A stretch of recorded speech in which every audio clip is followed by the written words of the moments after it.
Did you get what you wanted out of the game? Like it's a short, it's only a one game preparation, I suppose. So it's an important one. How did you get Yeah, much out of it? I think it was brilliant for our boys. We got our workloads. Everyone got a ball. Guys spent some time on their feet, which is important as well in the field. And then the cricket-wise, I think, especially the bowlers, guys did well, got the fuller lengths that we want. Conditions are different in Brisbane than anywhere else in Australia, probably. What about your new ball duo? I was saying the other day that it was really important for him to get early wickets, and they did that both times around. What did you make of where they're at with their bowling, and there's sort of similar conditions you might get at the Gabba, maybe a bit quicker as well? Yeah, so I think especially with KG, he's had a brilliant season for us so far. Rabada, he bowled well. I think Lungi, he's always been a good. He can swing the ball. Sometimes the conditions, if it's overhead in Brisbane, it does swing. Brisbane also, they leave a lot of grass in the wicket to start the game off, so that play into our favour day one or day two. But I think our length was the key. I think we're a lot fuller. If you bowl short, it looks good, but it's not going to get you rewards. And I guess the thing is, they seem to enjoy bowling in tandem too. I mean, you haven't always had that with those two. I mean, not for years and years, but they seem to thrive off one takes a wicket, the other one does, or when one takes three, another one takes 1, 2, 1. Yeah, they're different. I think Long is a lot more controlled, where KG is a wicket taker, a genuine wicket taker, so he will leak runs on his off day, but he'll take his wickets as well. So they're both they're different in height. I think Rabada similar, but he doesn't deliver as high as Ngidi. Ngidi's got a better wrist position, so they're different, and that's their strength. You've got a big decision coming up, haven't you? Whether you play 5 bowlers or you keep your bats at number 6. I guess it's a pivotal move, isn't it? Really? Yeah, it is a hard one. You're always looking for extra batter. You know, it's nice to have an extra all-rounder as well. So, but in Australia, you need to take 20 wickets. If you want to win Test matches, you need to take 20 wickets at the end of the day as well. Runs on the board is also important, but you know, if somebody get injured, you know, you always got the extra bowler. But at the moment, we don't have that part-time bowler in our team. A batter that can bowl us a few overs, so we don't have that luxury. Whereas Australia, they got Green, and that makes a difference. What would you go in with 3 right-arm bowlers and leave your left arm? I mean, you do have a big decision to make, obviously, if you went with 4 fast bowlers and Maharaj, because you would have one of those batting at number 7. Yeah, which is we've played it before. We've played against England. We played that. We've gone with 6-5 before. It is a big decision, but a lot closer to the game. We'll first have to see the conditions at the Gabba. What's the wicket? How many grass they do leave on, and then captain and selectors just have to make a decision and say, what is our best 11 to win us the game at Test cricket?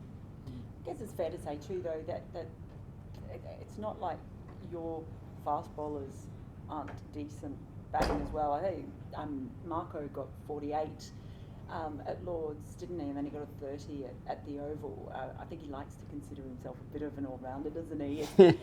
You played a couple of glorious straight drives here. So do you think there's enough? And we know Arnrich can bat as well. Like, we know Rabada can. They're sort of good for a decent amount of runs and have come through for you before, haven't they? Yeah, they have. They've done. The lower order has on a good day they've wagged for us. They got a few runs, but in saying that, against Australian pace attack, they got quality bowlers as well. So it's really up to the captain what he wants. At the end of the day, if he feels that's going to be the best 11 to win us this game in conditions in Australia, then we'll go with that. So, but it is a hard decision. It's not an easy decision. And seeing Gerald Coetzee out here, like seeing him take a hat trick was pretty nice. What do you make of him? And do you think there's a good chance we might see him in this series? I'm excited about him. I can say I'm very excited about Gerald. I've only seen him on TV. He's been with us in the nets, but it's different. He looks like he's got proper white line fever. When he walks onto the field, he competes, and it's different. So I've only seen him bowl in the nets, and then a few games on TV. But actually, to see him bowling live with the aggression and the pace was exciting. He's a 22-year-old. Is another guy that can step up and bowl 140 plus, and 1 or 2 balls were 150 recorded. I don't know how accurate the speed gun was, but it's exciting. I think for South African cricket, it's exciting times to see youngsters coming through the ranks. Is there, Sorry. oh, sorry. No, I was just going to say, is there any chance, and I'll get his name wrong, but Ryan, the guy who was left out with an ankle injury, Ryan Rickleton. who's been in great form in South Africa, was left out because of an ankle injury. Is there any chance he'll be a late addition to the tour at all? No, we're going to stick with our 16. I think it's been unlucky. It's an injury. I'm not a medical guy. Yeah, sure. So he's injured, and so it's unfortunate for him. He's had a great, well, he's been scoring the runs back home, but the guys that are here has also been scoring runs domestically. Can I ask you about Steve Smith? He was talking after the Test match about the challenge of playing South Africa. He's looking forward to it, obviously, and it's one of the countries where he only averages about 41, which isn't what he usually does, but he's changed his technique. He's been in really good form.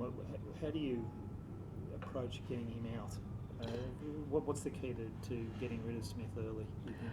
I think the key to most the top 6 is the first 20 balls is to make him play. I think Steve, he's changed. He's not on the move anymore. He's quite he's got a good pace now, so he's not moving around the crease. So I think it's going to be a good challenge for our boys.